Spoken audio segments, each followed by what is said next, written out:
iubire, emoții pe care se pare că le știm cu toți. Cine se gândea că se poate spulbera o iubire din titan? Ne iubeam chiar dacă n-aveam niciun ban. Știu că îți amintești tot, nu ai cum să uiți, nu poți să treci peste, nu ai cum să minți. Eram doar noi doi și soarele, dimineață peste roa care ne uda picioarele. În următoarele zile, principalul scop și gând era să stăm împreună ore întregi la rând. Diminețile dispăreau într-o secundă, soarele deja începea să se ascundă. Ne uitam la astre, zburam cu ele, aveam nopți albe cu luna printre stele. Coboram din cer când trebuia să pleci acum, singur bat pasul pe același drum. Pe cărare, acolo jos în vale, tremură la fel ca flacăra de lumânare. Mă doare foarte tare, dar trec peste, chiar dacă mereu mă uit cu lacrimi pe zestre.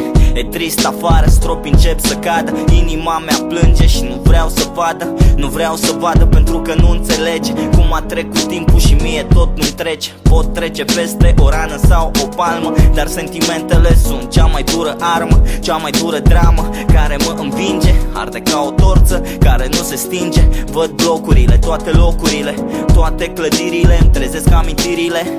Eram la liceu și era dimineață, deși nu ești aici, te am în față. Hey.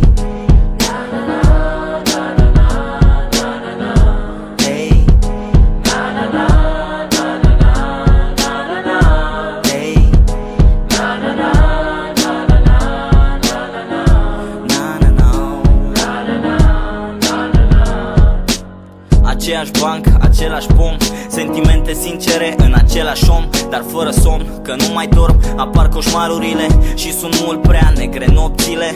Aveam un vis când ai plecat, s-a stins. Acum când închid ploapele sunt în abis. Eram în paradis, mă ridicai de pe sol. Acum stau pe pământ cu sufletul gol.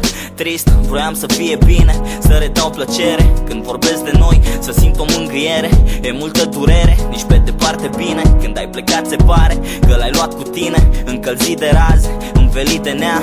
Timpul arde zile din viața mea, dar la aceeași bancă și același pom. Eu te aștept pentru că sunt același om. Te văd, te simt, țip tare, mă mint. Am încercat să te ating, acum încerc să te prind. Golind străzi prin care ne plimbam, pe care ne țineam de mână și promiteam.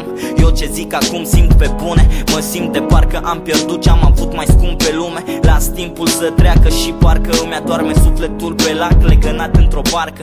E vară, e seară, iară, supărat sub cer mi-aprind o țigară. Mă retrag în scară că începe să plouă, încă mă gândesc la noi 8 ore din nou. Văd blocurile, toate locurile, toate clădirile, îmi trezesc amintirile. Nu mai ești la liceu, nu mai e dimineață, nu te țin de mână, dar te am în față. Hey, na na na.